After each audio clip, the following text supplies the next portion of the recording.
turunlah ayat yang pertama, Quran surah ke-24 ayat 31.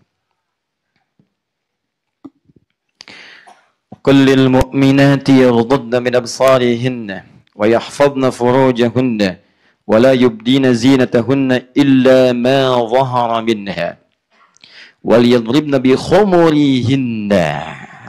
Ini poinnya. Dan katakan Muhammad sallallahu alaihi wasallam pada perempuan-perempuan yang beriman saja. Ibu tolong fokus di sini ya. Dan akhwat muslimah dimanapun Anda berada. Kalau ada ayat Quran berisi perintah ditujukan dengan kalimat iman, artinya bukan cuma perintah nilainya, tapi iman kita dipertaruhkan di situ. Jadi kalau ada yang melanggar ketentuan itu, bukan cuma dosa, ini menunjukkan indikasi bahwa imannya dalam keadaan lemah pada saat itu. Ingat baik-baik ya. Ini patokannya. Kalau ada ayat Quran dibuka dengan kalimat iman, maka informasi di ayat itu sekaligus menunjukkan indikator tingkat keimanan kita. Misal, kalimat iman pertama di Quran disandingkan dengan salat. Quran surah kedua ayat ketiga. Alladzina yu'minuna bil ghaib wa yuqimunas shalah. Salat disandingkan dengan iman. Artinya, penegakan salat, pelaksanaan salat sekaligus jadi indikator tingkat keimanan kita. Kalau Anda sedang semangat salat, berangkat ke masjid, jamaah, saf pertama, tandai teman-teman, iman Anda sedang kuat. Anda mau tahajud saat orang nonton bola, Anda tahajud. Saat orang sibuk, Anda duha. Saat orang sibuk di luar, Anda ke masjid. Itu tandanya iman Anda sedang menguat di situ. Tapi kalau kira-kira dalam ada kondisi Anda malas ke masjid, malas bangun, senang dengan lawannya, itu menunjukkan iman sedang bermasalah. Dan ayat tentang perubahan keadaan perempuan dibuka dengan kalimat iman. Artinya, mari kita lihat ukuran tingkat keimanan perempuan dan Anda bisa ukur pada keluarga Anda di rumah. Jangan tunjuk orang lain dulu. Jangan-jangan satu telunjuk menunjuk pada orang lain dan tetangga, tiga menunjuk pada keluarga Anda. Lihat baik-baik. Wa qul lil mu'minati, katakan pada perempuan-perempuan yang masih merasa punya iman. Lihat, yaghdudna min absarihinna, jaga pandangannya. Dia hanya boleh melihat yang baik-baik saja. Satu. Wa yahfazna furujahunna, dan jaga kemudian kehormatan dirinya. Jangan sampai bersentuhan dengan yang bukan mahramnya. Jangan sampai mudah kemudian untuk menjual keadaan dirinya. Karena jahiliyah melakukan itu. Perempuan beriman jangan sampai menjual kehormatannya untuk bisa menggadaikan imannya. Perempuan jangan sampai menjual keadaan pandangannya untuk meruntuhkan kekuatan imannya. Jaga pandangan kamu, jaga dengan baik, jaga keadaan dirimu, jangan serahkan kehormatanmu pada orang lain. Kamu lebih daripada ratu. Hei perempuan beriman. Kalau kita katakan pada bahasa kita sekarang, tidak setiap orang bisa bersalaman dengan Ratu Elizabeth. Tidak setiap orang bisa bersalaman dengan Ratu A, Ratu B. Kenapa? Karena dia ratu. Ketika seorang akan bersalaman, harus melalui prosedur yang sangat ketat. Dalam Islam, setiap perempuan beriman, dialah ratu yang sesungguhnya. Karena ratu, dia tidak boleh disentuh, kecuali orang yang berhak dan sudah mengalami prosedur untuk menyentuh ratu yang dimaksudkan.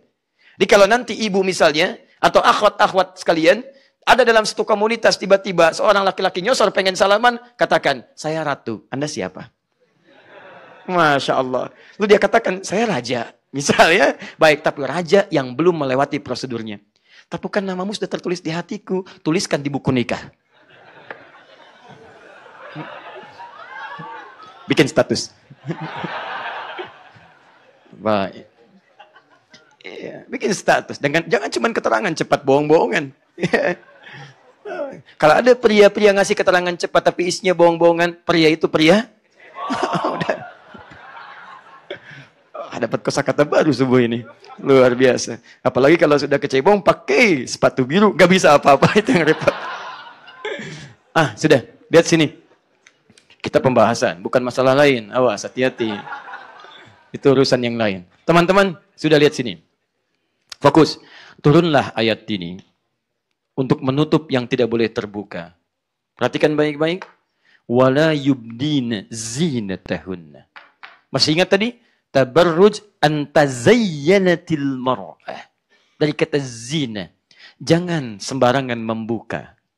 Ada yubdi, menampakkan. Tapi lebih rendah daripada azhar. Jadi yang rendah aja jangan dibuka. Apalagi yang lebih tinggi daripada itu.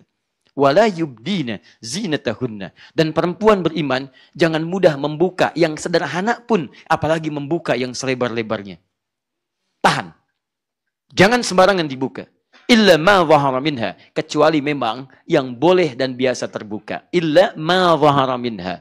Jadi perempuan lewat ayat ini tadi dituliskan aurat, suatu yang terbuka. Diminta oleh Allah menutup auratnya. Kecuali kemudian boleh yang terbuka karena interaksi keseharian yang terbiasa nampak. Jadi tertutup. Tutup dengan tirai. Supaya tidak kelihatan nampak. Dalam bahasa Arab, sesuatu yang ditutup halus disebut dengan satar namanya. Kalau tutupnya kuat, disebut dengan hijab namanya. Baik, ini ada kan suka ada penutup ya. Dalam kajian misalnya kan laki-laki perempuan. Kalau penutupnya seperti gorden, itu satar namanya. Satrun. Kalau penutupnya dari triplek yang sama sekali nggak nampak kesananya, ya kasar misalnya begini, itu hijab namanya. Perhatikan bahasa-bahasanya. Satrul aurat, bukan hijabul aurat. Kalau hijab pakai triplek. Wah, kalau sarung tangan dari triplek gitu kan, masya Allah luar biasa. Pakaian dari triplek, kepalanya topeng baja, misal, kan? Nah itu hijab namanya. Kalau ini satrun, perhatikan detil, diksinya tuh pas banget. Jadi kalau ini bukan perkataan-perkataan yang memang sudah muncul dari nilai kefasihan, mustahil akan hadir di sini. Satrun disatukan dengan aurat, muncullah istilah di sini dengan satrul aurat. Ayat pertama turun di Quran adalah ayat yang menjaga kehormatan perempuan, satrul aurat. Mencegah dan menutup segala yang tidak boleh tampak. Satrul aurat.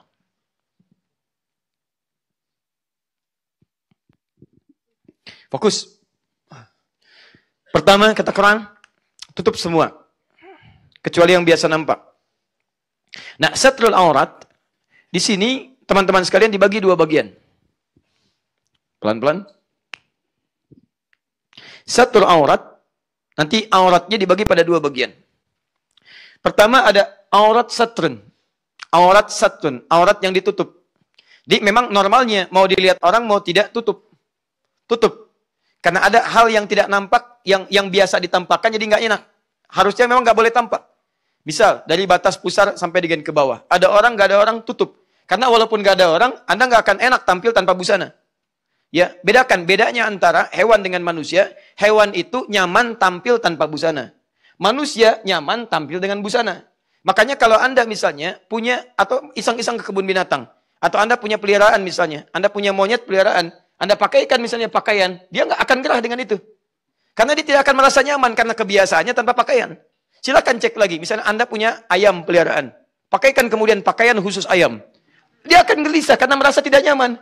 Mau berkokok, kehalang. Mau gerak, kehalang. Karena biasanya tidak berbusana. Begitu binatang dikasih busana, jangankan andanya, hewannya pun gak akan nyaman. Jelas ya? Baik, sebaliknya manusia bedanya, akan gak enak tampil tanpa busana. Akan gelisah dia, gak nyaman.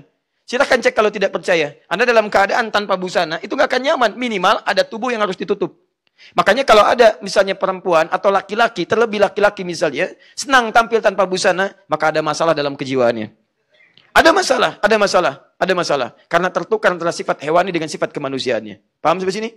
Saya sarankan jangan berlomba membuka-buka diri. Karena binatang lebih jagoan di situ. Ya. Nah, sekarang jadi ada yang dinamakan aurat satrul aurat. Artinya menutup keadaan diri dalam kondisi apapun, tampil dalam keadaan tertutup. Bahkan dalam kondisi, dalam kondisi tidak bersama orang lain. Itu normal. Kita tidur berpakaian, kita duduk berpakaian, sekalipun tidak ada orang lain. Itu namanya satrul aurat, menutup yang terbuka.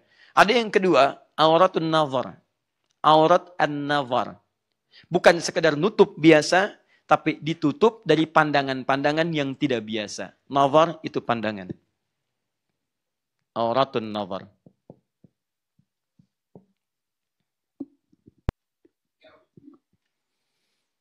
Sudah? Nah, fase pertama, wala yubdina zinatahunna illa ma dhahara minha. Jangan tampakkan, jangan tampilkan kecuali yang biasa nampak. Biasa nampak itu ada kalinya sendirian, ada kalanya kemudian di hadapan orang banyak. Kalau sendirian, tutup, jangan berlebihan, jangan dibuka semua. Kalau di hadapan orang yang banyak, silahkan Anda tutup dengan baik dan ada yang nampak yang biasa dilihat. Tapi hati-hati kata Quran, ada yang kedua isyaratnya. Auratun nazar, yang terbiasa orang menelisik untuk melihat itu lebih dalam. Maka dalam konteks inilah kemudian Quran menurunkan kalimat selanjutnya untuk membatasi yang biasa diamati oleh orang lain. Wajah, bagian kepala, Kadang-kadang ingin lihat, ini siapa dia, ini siapa, ini itu, dan seterusnya. Maka turunlah kemudian, wal yadribna bihumurihinna. Hei perempuan, itu rambut kamu sering diamati. Bagian kepala kamu sering dilihat. Bagian leher kamu sering nampak, kelihatan, sehingga jadi tertarik sebagian orang. Mulai hari ini, tolong tutup itu dengan kerudung. Wal yadribna bihumurihinna. Turun ayat kerudung. Tutup. Kerudung. Ya. Lihat fasenya. Lihat fase awalnya. Tidak langsung kemudian pakaian menutup keseluruhan terlebih dahulu. Kerudung. Tapi tidak sampai dengan kerudung saja. Karena ada kalimat juyubihinna. Sampai ke batas bagian tubuh. Tubuh bawah artinya menutup leher. Jadi yang diminta oleh ayat ini bukan sekedar kerudung bungkus. Bukan. Anda tahu kan, kalau misalnya ada barang dibungkus, bungkus. Jadi gitu kan. Tidak, ini bukan cuma bungkus. Bedakan bungkus dengan tutup. Kata Quran, tutup dengan kerudung sampai melewati lehernya. Minimal pada batas tubuh. Jadi awal-awal pakai kerudung, leher jangan kelihatan. Jadi jangan sampai kemudian kerudung dipakai begini, lehernya nampak begini misalnya. Jelas ya? Nah ini fase awal ayat pertama turun. Saya bacakan satu keterangan yang sangat baik sekali. Saya simpulkan di sini. Ini pada hadis riwayat Al-Bukhari. Nanti teman-teman saya coba titipkan di ke panitia. Jadi nanti bisa dikopi oleh teman-teman sekalian di kesimpulan 4 mazhabnya. Nanti saya bacakan di akhirnya. Baik, saya langsung bacakan. Lihat di Al-Bukhari nomor hadis 4759. Ya, saya bacakan hadisnya.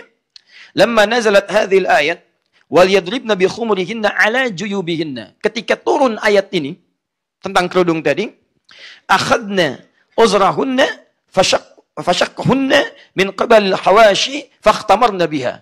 Maka ketika ayat itu turun, semua perempuan-perempuan beriman ingin membuktikan keimanannya di hadapan Allah.